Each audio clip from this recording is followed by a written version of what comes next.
শুভ সকাল বন্ধুরা, কেমন আছো তোমরা? আশা করি ভালো আছো। আমি শিল্পী আবারও কিন্তু চলে এসেছি একটা নতুন ব্লগ নিয়ে। সকাল থেকেই ব্লগটা স্টার্ট করেছি, দেখতে থাকো, আশা করি তোমাদের ভালো লাগবে। কালকে অনেক দিন পরে ব্লগ ভিডিও দিয়েছি, তোমরা অনেকটা ভালোবাসা দিয়েছো, তো তোমাদের অজস্র ধন্যবাদ আর মন থেকে শ্রদ্ধার অনেকটা ভালোবাসা। তারপরে দেখো একদম সকালবেলা তোমরা হয়তো ভাবতে পারো যে দিদিভাই তুমি একদম ড্রেসটা চেঞ্জ করে মাথা আসতে এসছো, তারপরে আশিবাসি কাজ করবে না। সত্যি বলতে আমি তোমাদের তো বলেছি আমি কোনো রকম আশিবাসি কাজ যেগুলো করতে হয়, বিশেষ করে রান্নাঘর একদম ক্লিন রেখে তারপরে রাত্রে কিন্তু শুই। সে যত রাতই হোক না কেন আমি রান্নাঘরটা না পরিষ্কার করে তারপর কিন্তু শুই না। তোমরা দেখতেই পারছো রান্নাঘরের দিকে তাকিয়ে। এই যে দেখো মেয়ে উঠে গেছে, মেয়ে ওয়াশরুম থেকে এসেছে, ও ব্রাশ করে ওকে বললাম তুমি পড়তে বসে যাও। তবে জানো তো অনেকটাই সকাল, খুব বেশি কিন্তু বেলা হয়নি, মানে অনেকটাই সকাল। এত সকালে নাও উঠলে হতো, মেয়ের আজকে স্কুল ছিল না। তারপরেও কি ভাবলাম বলো তো, না উঠেই যাই। আর আমার না ঘুমটা ভেঙে যায়, একটা অভ্যাস হয়ে গেছে। এই জন্য কি বলো তো, হাজারো চেষ্টা করলে না চোখ বিছানায় থাকতে পারি না। ঠিক যেই সময় ওঠার অভ্যাস ওই টাইমটাতে কিন্তু ঠিক উঠে যাই।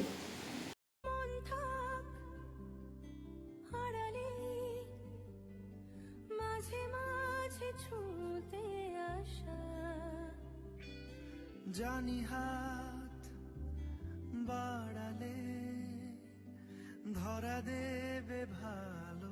শুধু ঘরটা ঝাড় দিলাম, তারপরে দেখলে আমাদের তো মায়েদের দেখতাম যে গ্রামের বাড়িতে মা ওরা কিন্তু কি বলতো লেপতো ঘর মানে বিছানা থেকে উঠেই তারপরে রান্নাঘরটা প্রথমে লেপে। এখনও আমি যখন বাপের বাড়িতে যাই তোমরা দেখো যে মা ঘুম থেকে উঠেই প্রথমে নেতা দেয় প্রত্যেকটা ছামায়, তারপরে কিন্তু উনান টুনানগুলো মোছে। তো আমাদের তো আর এখানে সেরকম কোনো ব্যাপার নেই, তো আমাদের ওইখানে একটু রান্নাঘরটা জাস্ট ন্যাকড়া দিয়ে হাত বুলিয়ে নিলে সেটা বাসিটা ভেঙে যায়।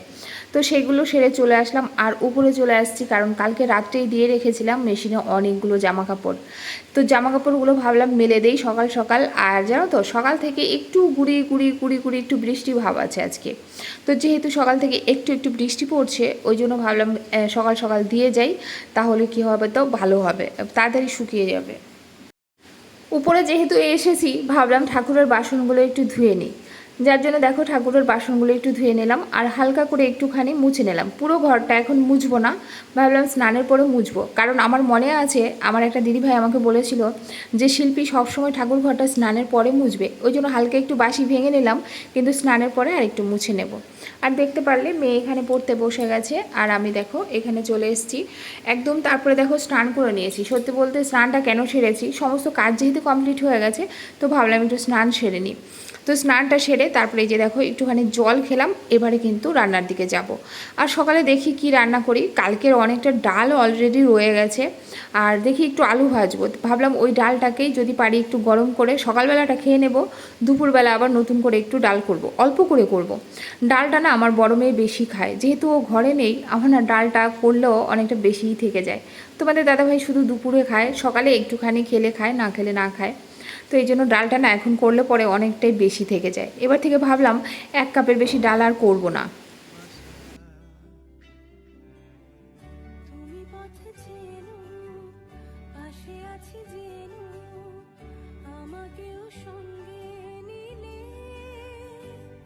তো এই যে দেখো এখানে ভাত বসিয়েছি আর আলু ভাজা করে নিয়েছি। তোমাদের দাদাভাইকে বললাম তুমি কি মানে কালকে ডাল আর আলু ভাজাটা দিয়ে খাবে, বলে হ্যাঁ কোনো অসুবিধা নেই, ডালটা আর করতে হবে না। তো রিসেন্ট দেখছি তোমাদের দাদাভাই খুব একটা বায়না করে না, নয়তো আগের দিন ডাল কিন্তু খেতে চায় না। তো সেই ডালটা দিয়েই মা মানে মেয়েকে আর তোমাদের দাদাভাইকে খেতে দিলাম, খেতে দিয়ে আমিও কিন্তু একটুখানি খেয়ে নিয়েছি। তারপরে একদম রান্নায় চলে এসেছি। আজকে একটু এক্সট্রা কাজ করব, তার জন্য রান্নার বেশি ঝামেলা করছি না। এখানে তোমরা এর আগে দেখেছো এই রেসিপিটা, মুগ ডাল দিয়ে চাল কুমড়া। মুগ ডালটাকে একটুখানি আমি হালকা জল দিয়ে একটুখানি ভেজে নিয়েছি, দেখেছো। আর না মুগ ডালটা না অনেকটা পুড়ে গেছে, কিন্তু দেখলাম যে দিলে বোধহয় খারাপ লাগবে না, তারপরে রিস্ক তো নিয়েছি, জানি না পোড়া পোড়া গন্ধ ছাড়বে কিনা। তারপরে ওই দেখো চাল কুমড়াটা দিয়েছি আর অনেকগুলো করে লঙ্কা দিতে হয়। এবার ঝাল ঝাল হয় সেটা শুধু রসুন ফোড়ন দিয়ে আর শুকনো লঙ্কা ফোড়ন দিয়ে এরকম শুকনা করে করবে। আমি বলে দিলাম তোমরা কী যে ভালো লাগে, একটা দিয়ে তোমাদের সমস্ত ভাত খাওয়া হয়ে যাবে। আর এখানে দেখো মাছের মাথা দিয়ে করলাম একটুখানি টক, তেঁতুল দিয়েছি। মানে এই সিম্পল রান্না আজকে আমাদের দুপুরে হয়েছে, কারণ আজকে আমার প্রচুর এক্সট্রা কাজ রয়েছে। একটা ভাইকে ডেকেছিলাম জানো তো, যে কিছু কাজ করাবো, যেহেতু পুজো চলে আসছে, ঘরের কাজও কিন্তু দিন দিন বেড়েই যাচ্ছে। আর এত কাজ পড়েছে, যেহেতু আমি কিছুদিন এত পরিমাণে ফেসবুকে অ্যাক্টিভ ছিলাম আর এদিক সেদিক দৌড়াদৌড়ি করেছি মেয়ের ভর্তির ব্যাপার নিয়ে, তো সেইখান থেকে না আমি এই কাজগুলো করতে পারিনি। ঘরের অবস্থা খুবই খারাপ, তবে জানো তো একটু একটু করে করতে হবে। আর আমি না এখন একবারে অনেক বেশি কাজ করতে পারি না, আমার মাথাটা ধরে যায় প্রচুর। আর মাথা ধরলে আমি যেন চারিদিকটা অন্ধকার দেখি। তোমার জ্বর হয়ে আমি 3 দিন পরে থাকলেও যতটা না অসুস্থ হই, মাথা ধরলে তার থেকে বেশি অসুস্থ হয়ে পড়ে থাকি। হেঁটে যাবে জানি স্বপ্নের সেই মিছিলে থেকে যাবো।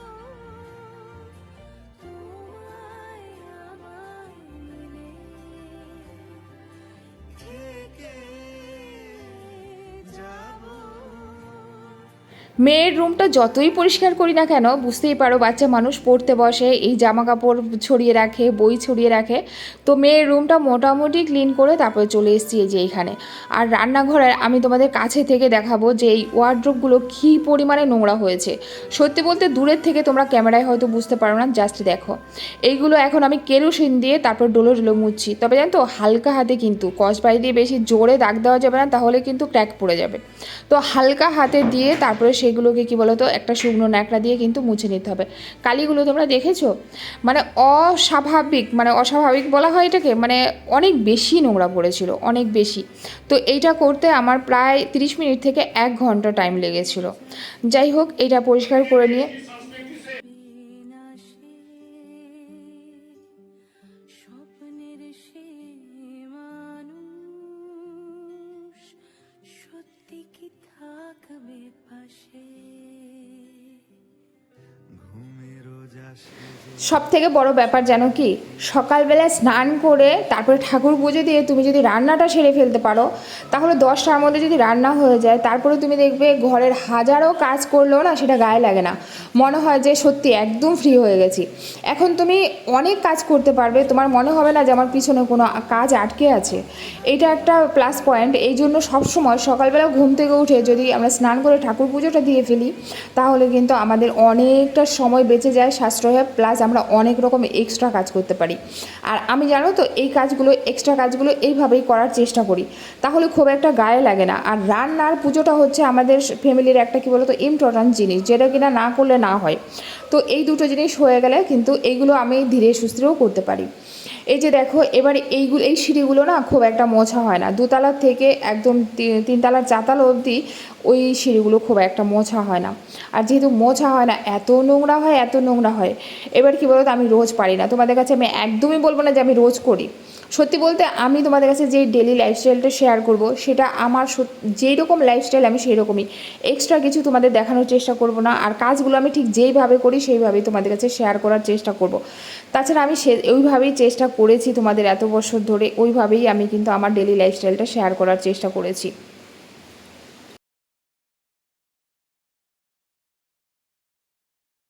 ঝামেলা রাখিনি, মানে হালকা পাতলার মধ্যে রান্না করেছি। আমি জানি এই কাজগুলো আজকে করব। মানে এই যেদিন কলকাতা থেকে আমি আসছিলাম, রিসেন্ট কলকাতায় গেছিলাম, তো আসার সময় একটা ছেলেকে আমি বলেছিলাম, শয়তালপাড়ায় থাকে, যে আমাকে একটু ঘরগুলো পরিষ্কার করে দিস, মানে বিশেষ করে ঝুলগুলো। আমার না এগুলো যদি নাক দিয়ে ঢোকে, যেহেতু মাইগ্রেন রয়েছে, সঙ্গে সঙ্গে মাথা ধরে যায়, 2 দিন 3 দিন উঠতেই পারবো না। তো বললো বৌদি আমি রবিবারে হয় না আসবে বলে, তো ও আসবে না, আর কি করব। এবার এই কাজগুলো করবো বলে রান্নার অত ঝামেলা করিনি। এখন ওই যে মাটির আলুটা সেদ্ধ দিয়েছি, সেটা একটুখানি মাখবো, তারপরে মেয়েকে ভাত দেবো। আর তোমার দাদা ভাইয়ের আমি পরে খাবো, আগে মেয়েকে দিয়ে নেব। তো এই হচ্ছে ব্যাপার। আর আরেকটা কাজ রয়েছে, এখন ওইটা মাখার আগে মেয়ের স্কুল রয়েছে কালকে, তো মেয়ের স্কুল ড্রেসটা ইস্ত্রি করে রাখবো, কারণ এরপর আর টাইম পাবো না। কারণ রাত্রে যাবো লাইভে ফেসবুকে, তারপরে হচ্ছে আবার কন্ট্রোভার্সি চ্যানেলে ভিডিও দেবো, তারপর আবার এই ভিডিওটা এডিট করব, তোমাদের কাছে পোস্ট করব, তো আমার আর হয়ে উঠবে না। ওই জন্য এখন মেয়ের জামাটা ইস্ত্রি করে রাখবো, এটা করলে মোটামুটি হালকা হয়ে যায়। তারপরে ধীরে সুস্থে কাজ মানে কি বলো তো, সত্যি বলতে মেয়েদের কাজ প্রচুর। ওই দেখো যা ভেবেছি তার উল্টাই হলো, কারণ ভাতটাকে বসিয়ে দিয়ে নি, 1:30 বেজে গেছে, ভাতই বসায় নি, মেয়েকে খেতে দেবো কি, ভাতই বসায় নি। চলো ভাতটাকে বসিয়ে দিয়ে নিই, তারপরে জামাটা ইস্ত্রি করবো। ভাতটা বসিয়ে দিই, কারণ ভাত তো আমাদের 3বার হয়, ওই ঠান্ডা ভাত সকালে কেউ খাবে না। চলো আগে ভাতটা বসিয়ে দিই, তারপরে ভাবলাম মেয়ের জামাটা ইস্ত্রি করবো। তারপরে এই যে কেচে দিয়েছিলাম মেয়ের ড্রেসটা একটু একটু ভিজা এখনও আছে, যেহেতু সকালে মেলেছি তোমরা দেখেছো। তো এই অবস্থায় যদি ড্রেসটা আমি ইস্ত্রি করি তাহলে আরও বেশি সুন্দর ইস্ত্রি হবে। তবে আরও একটা ড্রেস আছে, তো সেটা থাক, সেটা বরং কালকে বা পরশু করব। আর এইটা যদি এখন ইস্ত্রি না করি, বুঝতেই পারছো সোমবার, আগামীকাল সোমবারে কিন্তু মেয়ে স্কুলে যেতে পারবে না। আর স্কুলের এই ড্রেস যদি ইস্ত্রি না থাকে, আর একটু একটু যেহেতু বৃষ্টি হচ্ছে, অবস্থা কিন্তু খুবই খারাপ। তবে জানো তো প্যান্টটা কী জানি কী হয়েছে, আমি না পুকুর থেকে জল এনে হালকা উষ্ণ গরম জলে দিয়েছিলাম, কিন্তু এতটা কুচকে যাবে সেটা আমি বুঝতে পারিনি। অনেকটা কুচকে গেছে। মেয়েকে আমি যখন বললাম বাবা একটু ফ্যানটা চালিয়ে দিয়ে যা, বলছে মা তুমি এটা এত কুচকালে কী করে। যাই হোক, অনেক সময় দেখো আমরা কাজ করতে করতে আমাদের মধ্যে ভুল হয়ে যায়। তো অনেকক্ষণ চেষ্টা করে তারপরে কিছুটাও হলেও কুচকানোগুলো মানে সোজা করার চেষ্টা করেছি। ফাইনালি প্যান্টটাই খুব জোরে জোরে ডলেছি, তবু খুব একটা হয়নি। তবে যাই হোক, 2-1বার ইউজ করলে হয়তো এই জিনিসটা আর থাকবে না। না একদম কুচকানো নেই, মানে বলতে চাইছি কি বলো তো, কেন কিভাবে কুচকালো, একটু গরম জল দিয়েছি তাতে কি করে বেশি কুচকে গেল। যাই হোক, আমার এই কাজগুলো কমপ্লিট হয়ে গেছে। আর ততক্ষণে আমি এদিকে ভাত বসিয়ে দিয়েছিলাম, তোমাদের সেটা বলেছি। আর ভাত বসিয়েছি, বাইরেটা জাস্ট বৃষ্টি, সেটা তোমাদের কাছে একটুখানি শেয়ার করি। প্রচণ্ড বৃষ্টি পড়ছে, তবে আমাদের এখানে গরম কিন্তু কাটেনি। মন থাক আড়ালে, মাঝে মাঝে ছুঁতে আস। ফাইনালি কিন্তু আমরা খাওয়া দাওয়ায় চলে এসেছি। আর আজকে রান্না তো দেখেছো, চাল কুমড়া দিয়ে মুগ ডাল দিয়ে করেছি, আর হচ্ছে ওই যে টমেটো দিয়ে মাছের মাথা দিয়ে টক করেছি তেঁতুল দিয়ে, আর এই হচ্ছে মাটির আলু সেদ্ধ। এটা তোমরা বাটা বলো আর সেদ্ধ বলো, আমার সবই ভালো লাগে। এমনকি মাছের মাথা দিয়ে ঘেটে ঘুটে রান্না করলেও ভালো লাগে, শোল মাছ দিয়ে করলেও ঘেটে ঘুটে ভালো লাগে। সবভাবেই আমাদের ঘরে এই মাটির আলুটা সবাই খুব পছন্দ করে।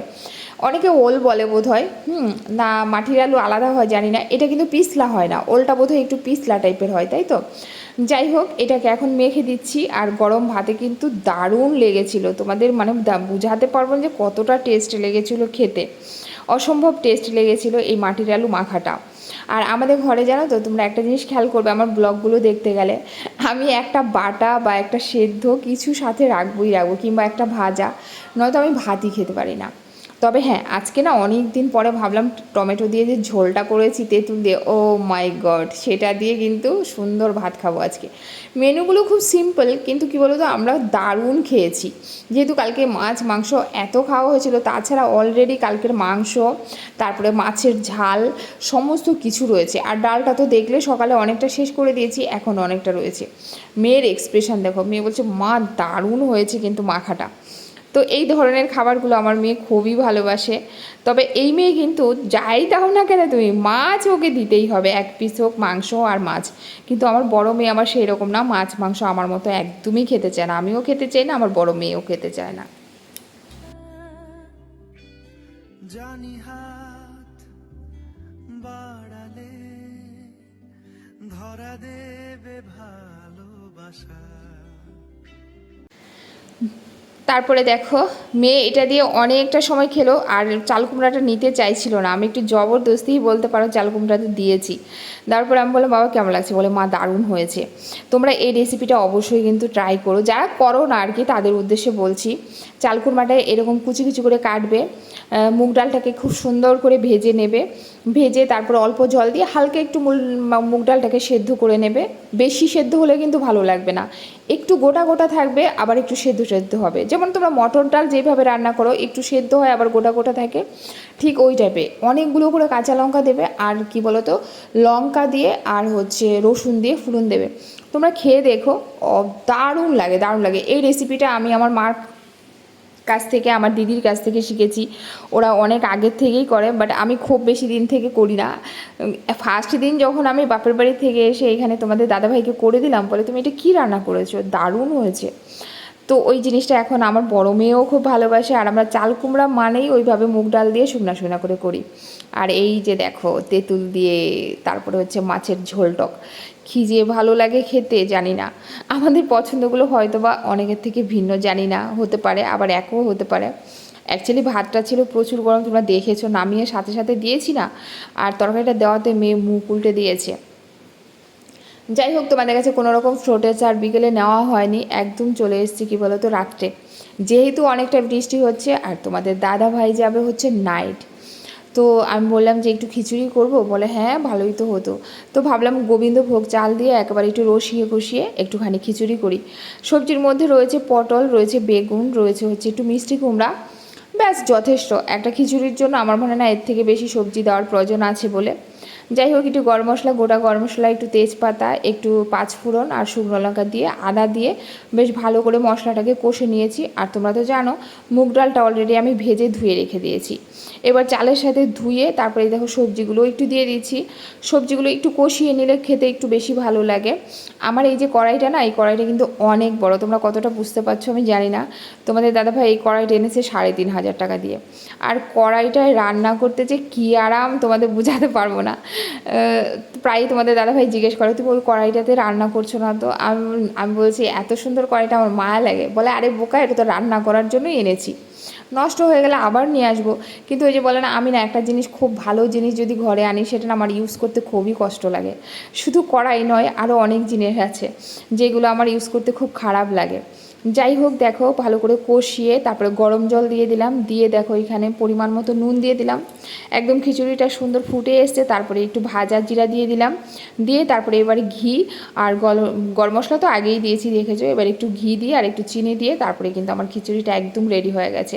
তোমাদের দাদাভাই এখন একটু ক্লাবে গেছে, তো ভাবলাম মেয়েকে দিয়ে দিই, মেয়ে বরং খেয়ে নিক, তারপরে তোমাদের দাদা আসলে আমি আর তোমার দাদাভাই খাবো। যেহেতু বাড়িটা বৃষ্টি হচ্ছে আজকে, কিন্তু খিচুড়িটা বেশ ভালো লাগছে। তো তোমরা কে কে খিচুড়ি খেতে ভালোবাসো অবশ্যই জানিও। এইবার খিচুড়ির সাথে কি করব, ভেজে নিলাম এইটুকু পাঁপড়। পাঁপড় ভাজতে গিয়েই মেয়ের কথা মনে পড়ছে, বড় মেয়ের কথা মনে পড়ছে, কারণ ও এত পাঁপড় ভাজা ভালোবাসে। তারপরে আলুটা ভাবছিলাম একবার কুচিয়ে ভাজবো, আবার দেখলাম অনেকটা টাইম লাগবে, তার থেকে এইভাবে চাক চাক করে আলুটা ভেজে নিই। আর তোমাদের দাদাভাই বললো আমি ডিম খাবো না, মেয়েও বললো ডিম খাবো না। তো একটা ডিম অতগুলো তেলের মধ্যে দিয়েছি, ডিমটা ফুলে টাইটুম্বুল হয়ে গেছে, একটা বেলুনের মতো হয়ে গেছে। যেই তেলটা বেঁচে থাকবে এটা কিন্তু আর কিছুতেই ইউজ করা যাবে না, শুধু ডিম রান্নাতেই ইউজ করা যাবে, কারণ ডিমের তো একটা গন্ধ ছাড়বে। ফাইনালি আমি কিন্তু মেয়েকে খাবারটা বেড়ে দিচ্ছি। আর মেয়ে বললো মা একদম অল্প করে দেবে, বেশি খাবো না। ডিম তো খাবেই না, আমি জবরদস্তি তবু একটুখানি দিয়েছিলাম। তুমি পথে চেনো, পাশে আছি জেনো, আমাকেও সঙ্গে নিয়ে। জানো তো কালকে একটা দাদা ভাই আমার যে ভিডিওটা তোমরা কালকে দেখেছো, সেই ভিডিওটা দেখে বলছে কি যে শিল্পী একটা কথা বলবো। আমি হ্যাঁ অবশ্যই। বলে কি আমার না তোমার ওই ভিডিওটা ভালো লাগেনি। আমি বলছি কেন ভালো লাগেনি সেটা তো বলো। বলে শুধু খাওয়াই দেখিয়েছো, আমি চেয়েছিলাম যে সারাদিনের যে রুটিনটা সেটা শেয়ার করো। তো সারাদিনের রুটিন শেয়ার করতে গেলে সত্যিই আমার 1-1.5 ঘন্টার রুটিন হয়ে যাবে, মানে ব্লগিং হয়ে যাবে। তবু দাদাভাই নতুন এসছে আমার চ্যানেলে, রিসেন্ট কিছুদিন দেখছে তো তাই বুঝতে পারছে না, ফেসবুক থেকে এসেছে। তো নেক্সট টাইম চোখ রেখো, দেখতে পাবে।